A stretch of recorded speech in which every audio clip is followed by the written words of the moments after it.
Bismillahirrahmanirrahim. Assalamu alaikum to all students. Again welcome in the class of computer science. Students, आज हम discuss करने वाले हैं types of the network. Already हम networks के बारे में डिस्कस कर चुके हैं. डिफरेंट टोपोलॉजीज़ जो हैं उनको हमने डिस्कस किया. तो today we will discuss about the types of network. हमने ये देखा था कि नेटवर्क क्या होता है कि जब हम दो या दो से ज़्यादा कंप्यूटर्स को आपस में कनेक्ट करते हैं with the help of wire और वायरलेस, तो दैट इज़ कॉल्ड नेटवर्क. अब डिफरेंट नेटवर्क की टाइप्स कैसे हैं अकॉर्डिंग टू द एरिया, आप कह सकते हैं अकॉर्डिंग टू द नेटवर्क के वो कितना बड़ा है. तो इस हवाले से हमने इसको डिफरेंट टाइप्स में डिवाइड किया हुआ. तो इसमें हमारी 3 टाइप्स हैं. नॉर्मली कुछ बुक्स में 4 टाइप्स भी लिखी होती हैं, उसमें एक पर्सनल एरिया नेटवर्क भी ऐड होता है. तो नॉर्मली हम आपको 3 टाइप्स इसकी मिलेंगी. उसमें local area network, metropolitan area network और वाइड एरिया नेटवर्क. हम देखेंगे कि इसकी जो फर्स्ट टाइप है द लोकल एरिया नेटवर्क, ये क्या है.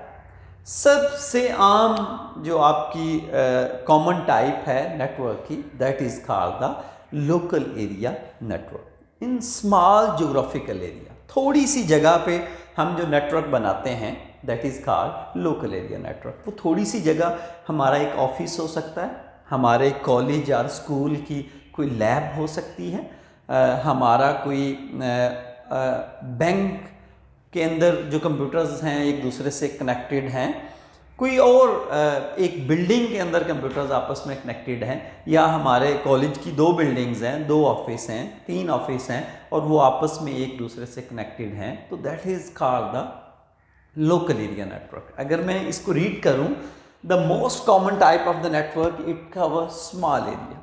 कोई एक ऑफिस हो सकता है, एक बिल्डिंग हो सकती है या ग्रुप ऑफ बिल्डिंग्स. तो LAN is use to share the resources. हम लैन को क्यों यूज़ करते हैं? ये बिल्कुल ऐसे ही है जैसे हमने पढ़ा था कि हम नेटवर्क बनाते हैं तो नेटवर्क बनाने के हमें फ़ायदे होते हैं. तो लोकल एरिया ये भी एक नेटवर्क है, तो इसके भी हमें वही सेम एडवांटेजेस होंगे. जो हम एक नेटवर्क बनाते हैं तो हमें उसके एडवांटेजेस होते हैं. फॉर एग्जांपल नेटवर्क बनाते हैं तो हम अपनी इंफॉर्मेशन डाटा शेयर कर सकते हैं. उस नेटवर्क में जितने यूज़र्स हैं वो शेयर कर सकते हैं. हम रिसोर्सेज को शेयर कर सकते हैं. हमारे पास अगर कोई प्रोग्राम सॉफ्टवेयर इंस्टॉल है तो हम उसको शेयर कर सकते हैं. हम एक प्रिंटर है उसको शेयर कर सकते हैं. हम अपनी हार्ड डिस्क किसी के साथ शेयर कर सकते हैं. वो हमारी हार्ड डिस्क में से कोई डाटा उठाना चाहे तो उसको उठा सकता है. तो अगर हम लोकल एरिया नेटवर्क के एडवांटेजेस देखें तो वो भी आपको वही लिखे नज़र आएंगे. Copy of the software can use, centralise storage है, सिक्योरिटी यहाँ पे हमें मिलती है, और all user can share the data. Centralise storage का क्या मकसद है या इसका क्या फ़ायदा है? डाटा को सेंट्रलाइज अगर आप स्टोर करवाते हैं, ये पॉसिबल है कि लोकल एरिया नेटवर्क के अंदर तमाम कंप्यूटर्स अपने कंप्यूटर्स पे अपना अपना डाटा सेव करें. पॉसिबिलिटी. और सेकंड पॉसिबिलिटी ये भी है कि तमाम कंप्यूटर्स किसी एक जगह पे या किसी एक कंप्यूटर में डाटा को स्टोर करें, और जब दोबारा उनको ज़रूरत पड़ेगी उस डाटा को तो वो वहाँ से उसी सेंट्रलाइज कंप्यूटर से जहाँ पे डाटा सेव किया है वहाँ से उठाएंगे. इसका फ़ायदा होता है. इसका फ़ायदा क्या होता है कि तमाम कंप्यूटर्स को बार बार डाटा एंटर करने की ज़रूरत नहीं, और अगर डाटा में कोई एडिशन कुछ नया ऐड करते हैं तो सब उसको एक्सेस करते हैं. डाटा में कोई मॉडिफिकेशन करते हैं तो वो एक ही जगह पे मॉडिफिकेशन हो के सबके पास चली जाती है. उसमें आप कोई डिलीशन करते हैं तो वो भी सारे उसको सबको पता चल जाता है कि इसमें क्या डिलीट हुआ है. मीन्स के डाटा हर कंप्यूटर पे बारी बारी या दोबारा एंटर नहीं करना पड़ता. रिडंडेंसी नहीं होती. जैसे इसकी एक मिसाल, आप नादरा है, आप नादरा के किसी ऑफिस में चले जाएं, सरगोदा में चले जाएं, इस्लामाबाद चले जाएं, रावलपिंडी चले जाएं, लाहौर चले जाएं, आप अपना CNIC एंटर करें तो आपको हर जगह पे सेम फॉर्म और सेम डाटा डिस्प्ले होगा. इसकी वजह क्या है कि उनका डाटा सेंट्रलाइज स्टोर है. तो तो इसमें हमें बहुत सारे इसके एडवांटेजेस होते हैं अगर हमारा डाटा सेंट्रलाइज स्टोर है। अच्छा, उसके बाद लोकल एरिया नेटवर्क हमने देख लिया, स्मॉल ज्योग्राफिकल एरिया में, ऑफिस में, स्कूल में, या किसी एक बिल्डिंग में या कॉलेज लैब में जो नेटवर्क है, that is called the local area network. The second type of the network is the metropolitan area network. ये लोकल एरिया नेटवर्क से थोड़ा बड़ा होता है। इट कवर्स थोड़ा लार्ज एरिया, ठीक है। It covers an area of the city. यहाँ पे क्या था कि एक ऑफिस में, एक बिल्डिंग में और ग्रुप ऑफ बिल्डिंग में, लेकिन ये जो हमारा नेटवर्क है ये पूरे एक सिटी का एरिया कवर करता है। It's larger than LAN and we can connect to or more LANs in a city. इसकी क्या एग्जांपल है? फॉर एग्जांपल इसकी एक आसान सी मैं मिसाल दूं आपको कि हमारा कॉलेज है और उसके 6 या 8 कैंपस हैं एक ही सिटी के अंदर। जैसे पंजाब ग्रुप ऑफ कॉलेजेस है, लाहौर में इसके काफ़ी कैंपस हैं, 8, 9, 10। सरगोदा में मोर देन 5 कैंपसेस हैं इसके। और अगर हम उन तमाम कैंपसेस को आपस में कनेक्ट कर दें, इट मीन्स कि हर कॉलेज का अपना लोकल एरिया नेटवर्क तो बना हुआ है, और अगर हम तमाम कॉलेजेस को आपस में कनेक्ट कर दें तो we can say it's a metropolitan area network. इसकी एक और एग्जांपल, जैसे सब हमारे सिटीज़ में जहाँ पे हम रहते हैं वहाँ पे केबल नेटवर्क पूरे सिटी को प्रोवाइड किया जाता है, तो वो भी एक एग्जांपल है मेट्रोपॉलिटन एरिया नेटवर्क। तो इट मीन्स हम कह सकते हैं कि ये लोकल एरिया नेटवर्क से बड़ा होता है, उससे ज़्यादा एरिया को कवर करता है। और आपकी बुक में ये भी लिखा हुआ है कि इसकी नॉर्मली जो स्पीड है या डाटा रेट है वो लोकल एरिया नेटवर्क से ज़्यादा होता है। अकॉर्डिंग टू, अगर फैक्ट्स की आप बात करें तो जैसे जैसे हमारा नेटवर्क बड़ा होता जाता है उसकी जो स्पीड है वो कम होती जाती है। जितना नेटवर्क छोटा है उसकी स्पीड ज़्यादा होगी। लेकिन इसमें एक और बात भी है, एक और बात पे भी हम डिपेंड करते हैं कि अगर नेटवर्क छोटा है और उसमें डिवाइसेस नॉर्मल लगी हुई हैं, स्लो हैं, या उनके अंदर जो केबलिंग है वो स्लो है, और जो उससे बड़ा नेटवर्क है उसमें हमने अच्छी डिवाइसेस यूज़ की हैं और उसमें जो केबल्स हैं जैसे कोएक्सियल केबल है या फाइबर ऑप्टिक केबल हमने यूज़ किया है, तो यकीनन उसकी स्पीड फिर उस छोटे नेटवर्क से ज़्यादा होगी। लेकिन आम तौर पे नॉर्मली ये होता है कि अगर हमारे पास स्मॉल ज्योग्राफिकल एरिया है, थोड़ा एरिया है, तो वहाँ पे स्पीड ज़्यादा होती है। जैसे जैसे नेटवर्क बड़ा होता जाता है तो हमारी जो स्पीड है वो कम होती जाती है। अगर इसके बाद मैं तीसरी जो टाइप है इसकी उसको डिस्कस करूं, द वाइड एरिया नेटवर्क। इसका मतलब है कि ये लोकल एरिया नेटवर्क से भी बड़ा होगा, ये मेट्रोपॉलिटन एरिया से भी बड़ा होगा। तो अगर local area network small geographical area है, मेट्रोपॉलिटन एरिया नेटवर्क एक सिटी को कवर करता है, तो यकीनन जो वाइड एरिया नेटवर्क है वो बहुत सारे सिटीज़ को कवर करेगा, मल्टीपल सिटीज़ को कवर करेगा।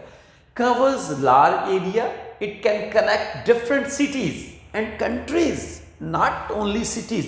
अगर हम कहें कि हमारे पूरे कंट्री का नेटवर्क, उसमें तमाम सिटीज़ अगर आपस में कनेक्टेड हैं, तो that is an example of wide area network. या दुनिया के तमाम ममालिक, कंट्रीज आपस में कनेक्टेड हैं।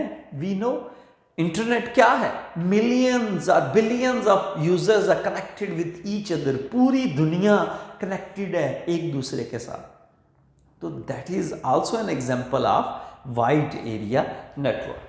तो लेकिन यहाँ पे एक ये है कि हम लोकल एरिया नेटवर्क या मेट्रोपॉलिटन एरिया नेटवर्क में अपनी केबलिंग कर सकते हैं, हम उसमें अपने केबल्स डिवाइसेस को लगा सकते हैं, लेकिन यहाँ पे पॉसिबिलिटी नहीं है। यहाँ पे फिर हमें हेल्प लेनी पड़ती है टेलीफोन लाइंस की, ठीक है, क्योंकि अगर हम पूरी दुनिया को कनेक्ट करना है या अपने मुल्क के तमाम सिटीज़ को कनेक्ट करना है, तो ये पॉसिबल नहीं कि हम एक सेपरेट केबलिंग और डिवाइसेस सारा सिस्टम सेपरेट करें, इट्स नॉट पॉसिबल। तो यहाँ पे हमें टेलीफोन लाइंस की हेल्प लेनी पड़ती है, क्योंकि ये तो हर सिटी में, हर कंट्री में और ऑल ओवर द वर्ल्ड जो है एग्जिस्टेंस है इनकी। या हमें सैटेलाइट की हेल्प लेनी पड़ती है। एक और बात कि वाइड एरिया नेटवर्क के अंदर हम mini and main frame computers को यूज़ करते हैं। अब मिनी और मेन फ्रेम कंप्यूटर्स का यहाँ पे क्या कॉन्सेप्ट है, we know the different types of computer, उसमें जो हम घरों में कंप्यूटर यूज़ करते हैं या ऑफिस में कंप्यूटर यूज़ करते हैं, these are called the personal computers. उसके बाद उससे जो थोड़े बड़े कंप्यूटर्स हैं, साइज में, स्पीड्स में, उसमें स्टोरेज कैपेसिटी में, मतलब उनमें ज़्यादा प्रोसेसर लगे होते हैं, रैम कैपेसिटी ज़्यादा है, स्टोरेज कैपेसिटी ज़्यादा है, these are called the mini computers. और जो उससे भी बड़े कंप्यूटर्स हैं, these are called the mainframe computers. और दुनिया का सबसे फास्ट और जो बेस्ट कंप्यूटर हैं, these are called the super computers. तो नॉर्मली ये जो मिनी और मेन फ्रेम कंप्यूटर्स हैं, इनको हम यूज़ करते हैं एज ए होस्ट कंप्यूटर। अब ये होस्ट का क्या कॉन्सेप्ट है कि हमने पढ़ा था स्टूडेंट्स के हमारे पास दो तरह के नेटवर्क की टाइप्स हो सकती है। एक ये हो सकता है कि पीयर टू पीयर नेटवर्क, ऐसा नेटवर्क जिसमें तमाम कंप्यूटर्स एक स्टेटस के हों, उनमें कोई बड़ा कंप्यूटर ना हो, सबकी प्रायोरिटी सेम हो, तो that is called peer to peer network. और एक दूसरी टाइप का हमारा नेटवर्क होता है जिसको हम क्लाइंट सर्वर नेटवर्क बोलते हैं, कि उसमें हम अपने नेटवर्क के अंदर एक बड़ा कंप्यूटर लगा देते हैं और बाकी जो सारे कंप्यूटर्स, पर्सनल कंप्यूटर्स हैं, वो आम नॉर्मल हमारे कंप्यूटर्स होते हैं। तो जो सर्वर कंप्यूटर होगा वो यकीनन बाकी आम कंप्यूटर से अच्छा कंप्यूटर होगा। और अगर किसी ऑर्गेनाइजेशन लेवल पे है तो वो वहाँ पे हम मिनी कंप्यूटर को यूज़ कर सकते हैं। और अगर ये कंट्री लेवल पे है, जैसे नादरा है, जैसे हमारे बैंक्स हैं, तो उनके हेड ऑफिस के अंदर ये मेन फ्रेम कंप्यूटर्स काम करते हैं। तो फिर ये वाले कंप्यूटर्स, मिनी और मेन फ्रेम कंप्यूटर्स, हमारे उस नेटवर्क को कंट्रोल करते हैं। So these are called the host computers. दूसरा एक और बात स्टूडेंट्स यहाँ पे बताना चाहता हूँ कि वाइड एरिया नेटवर्क क्योंकि एक बड़ा नेटवर्क है, यहाँ पे हमारी स्पीड यकीनन लोकल एरिया नेटवर्क से और मेट्रोपॉलिटन एरिया नेटवर्क से स्लो होगी, लेकिन इसमें अपलोडिंग और डाउनलोडिंग में भी डिफरेंस होगा। जब हम कोई चीज़ इंटरनेट पे अपलोड करते हैं तो उसकी स्पीड कम होती है, और जब हम कोई चीज़ डाउनलोड करते हैं तो उसकी स्पीड बेहतर होती है। तो बिल्कुल यहाँ पे भी ऐसा ही होगा। तो अगर मैं वाइड एरिया नेटवर्क की एग्जांपल की बात करूं तो पूरे मुल्क के अंदर हमारी जो एटीएम मशीन्स तमाम बैंक्स की एक दूसरे के साथ कनेक्टेड हैं, तो that is an example of wide area network. NADRA के पूरे मुल्क के अंदर ऑफिसेज एक दूसरे से कनेक्टेड हैं, तो ये भी एक वाइड एरिया नेटवर्क की एग्जांपल है। और इंटरनेट, पूरी दुनिया एक दूसरे से connected है, the world has become the global village, million and billions of users are connected with each other। तो इंटरनेट एक बड़ी एग्जांपल है हमारे वाइड एरिया नेटवर्क की। तो स्टूडेंट्स, आई होप के द टाइप्स ऑफ नेटवर्क आपने अच्छे से अंडरस्टैंड कर लिया होगा। इसके बावजूद भी अगर कोई क्वेश्चन है तो you can write in the comment section. इंशाल्लाह आज का लेक्चर हमारा इख्तिताम को पहुंचता है। मिलते हैं नेक्स्ट लेक्चर के साथ, तब तक के लिए अल्लाह हाफिज़, थैंक यू।